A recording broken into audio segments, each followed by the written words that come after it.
Selanjutnya saya akan melanjutkan presentasi dari Isnanu Fadilah Tul Mahfiroh, yaitu B. Faktor eksternal. Yang pertama, ada kondisi peningkatan kualitas dan jumlah sumber daya manusia Kalsel dengan kualitas 0,2, skor 3 dengan komentar: sekarang upaya pemerintah dan lembaga terkait sudah saling bersinergi untuk meningkatkan sumber daya manusia yang berpotensi di bidangnya masing-masing. Yang kedua, ada penyerapan tenaga kerja bagi masyarakat dengan quality 0,1 dan skor 3.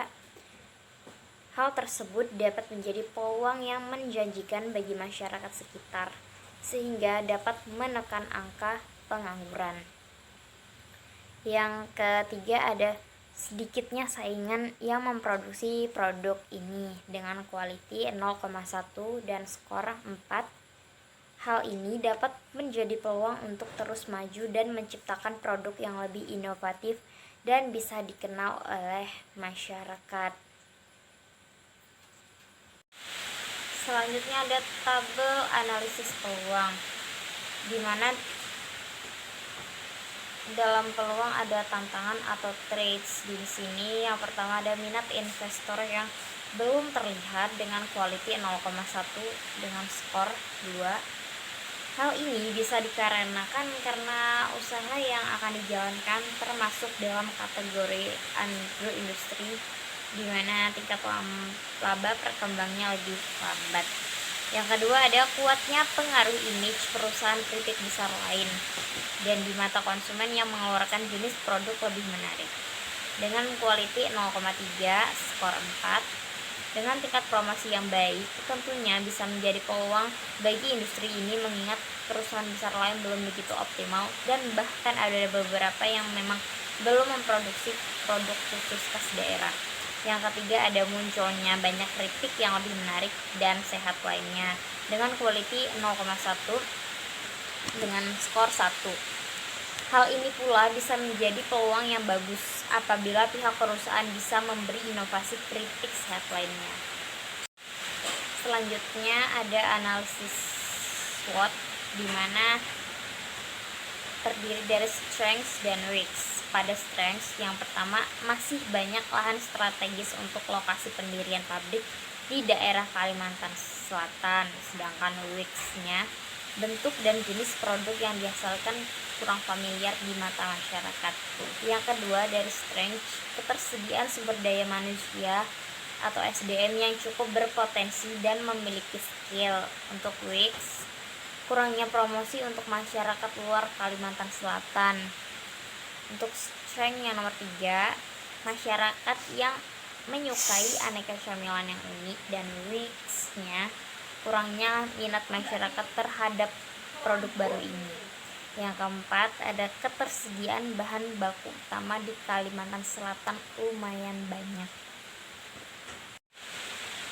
Selanjutnya, opportunities, strategi SO, dan strategi WO. Untuk opportunities, yang pertama ada peningkatan kualitas dan jumlah sumber daya manusia antara Kalsel. Yang kedua, penyerapan tenaga kerja bagi masyarakat sekitar. Dan yang ketiga, sedikitnya saingan yang memproduksi produk ini. Untuk strategi SO, yang pertama adalah lokasi pendirian pabrik dapat ditentukan lokasi yang cukup memiliki ketersediaan bahan maupun sumber daya manusia. Dan yang kedua, dengan didirikannya pabrik ini diharapkan dapat menyerap tenaga kerja sumber daya manusia dengan maksimal. Untuk strategi WO, untuk yang pertama itu ada lokasi pendirian pabrik dapat dipertimbangkan pada daerah yang berdekatan dengan areal perkebunan agar bisa memudahkan mendatangkan bahan baku utama yang lebih segar. Yang kedua, dengan adanya pabrik ini diharapkan dapat menyerap sumber daya manusia dengan maksimal dan dapat menghasilkan produk yang lebih optimal. Yang ketiga, dengan saingan produk ini yang sedikit, diharapkan produk ini akan maju dan berkembang dengan baik serta dikenal di banyak kalangan. Selanjutnya ada trades, strategi ST, dan strategi WT. Yang pertama, minat investor belum terlihat, dan yang kedua, kuatnya pengaruh image perusahaan keripik besar lain di mata konsumen yang mengeluarkan jenis produk yang lebih menarik. Yang ketiga, munculnya keripik yang lebih menarik dan sehat lainnya. Untuk strategi ST-nya, adanya selera masyarakat yang menarik dan unik dapat menarik minat konsumen terhadap produk yang dikeluarkan oleh PT Maju Bersama, walaupun masih terdapat pengaruh image perusahaan besar lain yang mengeluarkan produk keripik yang lebih menarik. Untuk strategi WT-nya, perusahaan lebih gencar dilakukan promosi dan pengenalan produk pada tahap awal, baik terhadap investor maupun terhadap konsumen. Selanjutnya ada C, komparasi dan pemaknaan analisa. Yang pertama, faktor internal, yaitu kekuatan versus kelemahannya itu 12:7, sedangkan faktor eksternalnya itu kekuatan versus hambatan I-nya itu sama dengan 10:7. Berdasarkan hasil komparasi baik faktor internal maupun faktor eksternal, dapat diketahui bahwa nilai kekuatan dan peluang pada analisis SWOT dan scoring yang telah dilakukan menunjukkan hasil yang lebih besar dibandingkan kelemahan dan tantangan.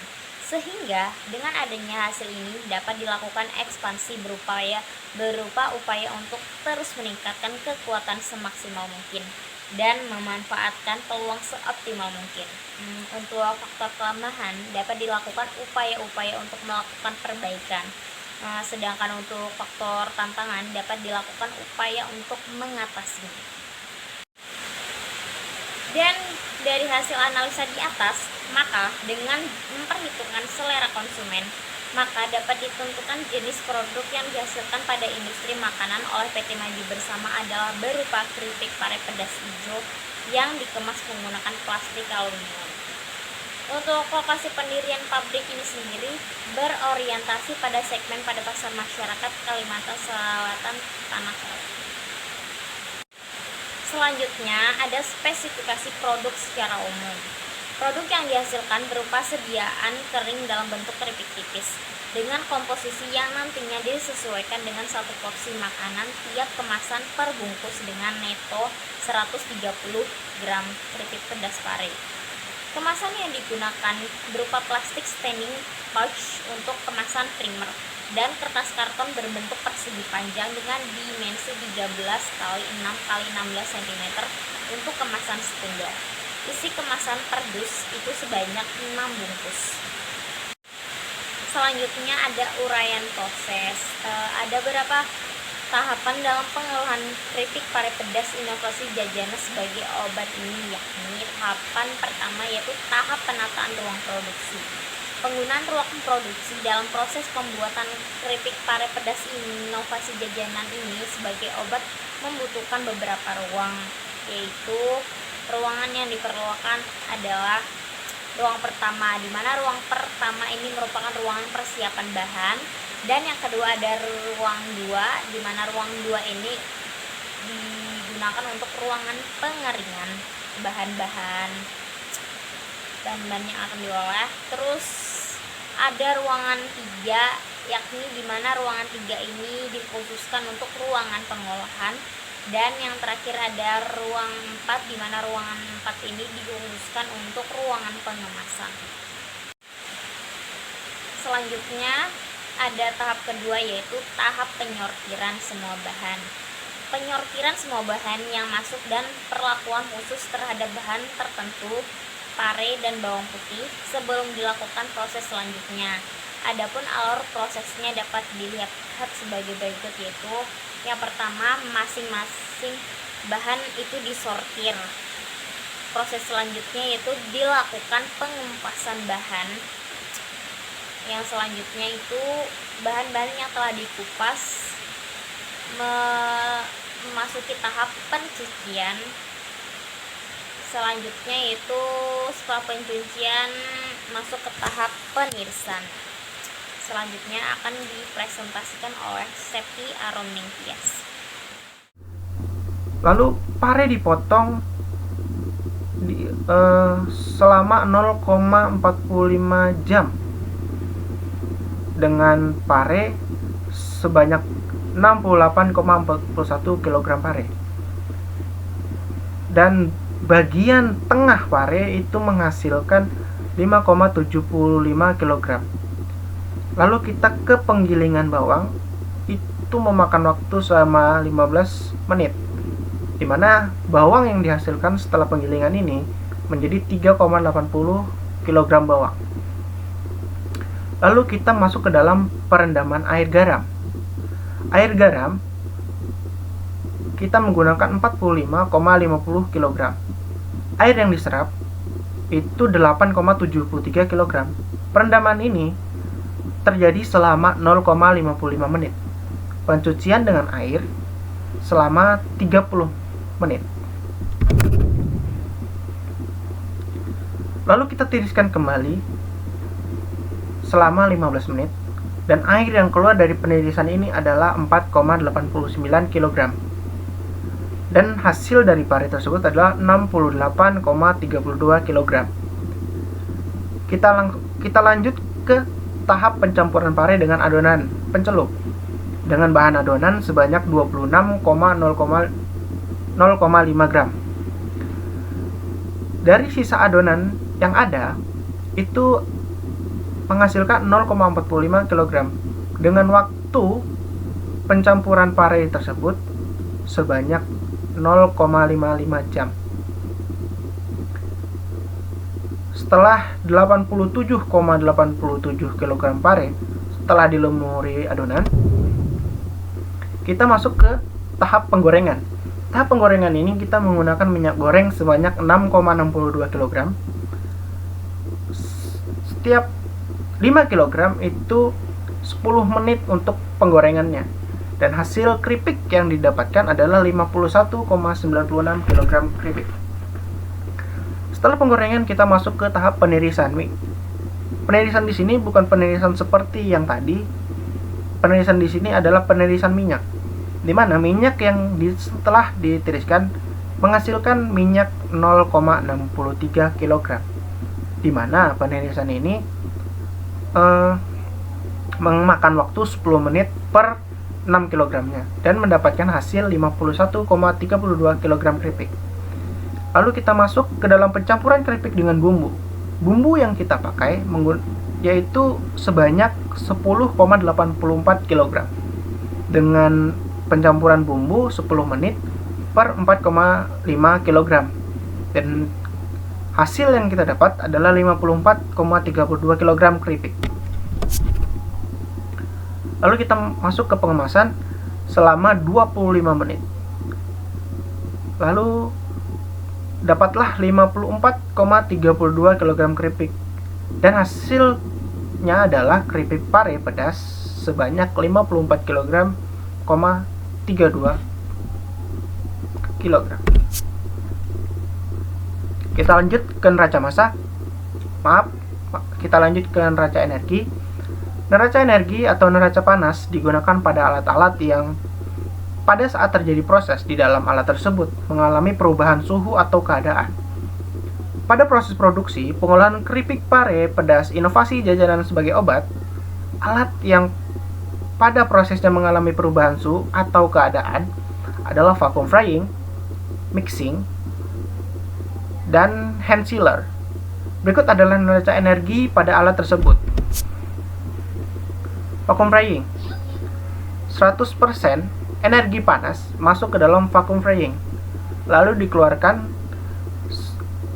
dan hasil pengeluarannya adalah uap panas sebanyak 22,7%, lalu zat terlarut 1,5%, dan energi panas dalam vacuum frying 75,8%. Kita masuk ke dalam perhitungannya. A. Input energi yang masuk 100% sama dengan 85 kJ per jam. B. Kehilangan energi panas. Uap panas sama dengan 22,7%. Sama dengan 2,5 kJ per jam. Zat larut sama dengan 1,5%. Dimana sama dengan 10 kJ per jam. Lalu C. Energi panas dalam vacuum frying 75,8%. Hasilnya adalah 558 kJ per jam. Kedua, mixing tank. 100% energi panas masuk ke dalam mixing tank dan menghasilkan pengeluaran sebanyak 11,1%, yaitu kehilangan energi panas karena gas buang kering. 0,6% kehilangan energi panas karena kandungan air dalam udara. 3,5% kehilangan energi panas karena radiasi dan kehilangan yang tidak terhitung. 84,8% energi panas dalam mixing tank. Input energi yang masuk 100%, itu sama dengan 785 kJ per jam. Kehilangan energi panas, yang pertama karena gas buang kering, hasilnya adalah 11,2%, di mana hasil tersebut sama dengan 95 kJ per jam. Karena kandungan air dalam udara itu mendapatkan hasil 0,6%, yang sama dengan 9 kJ per jam. Karena radiasi dan kehilangan 3,5%, itu sama dengan 45 kJ per jam. Energi panas dalam mixing tank sama dengan 80,8%, di mana hasil tersebut sama dengan 626 kJ per jam. 3 adalah hand sealer. 100% energi panas masuk ke dalam hand sealer, lalu menghasilkan keluaran, yaitu 39,5% energi panas karena tekanan, 60,5% energi panas dalam hand sealer. Input energi yang masuk adalah 100%, yaitu sama dengan 600 kJ per jam. Energi panas karena tekanan itu sama dengan 39,5%, di mana hasil ini sama dengan 190 kJ per jam. Energi panas dalam hand sealer menghasilkan 60,5%, di mana hasil ini sama dengan 405 kJ per jam. Baiklah, itu saja presentasi dari kelompok kami. Salah hilap kami mohon maaf. Kami akhiri. Assalamualaikum warahmatullahi wabarakatuh.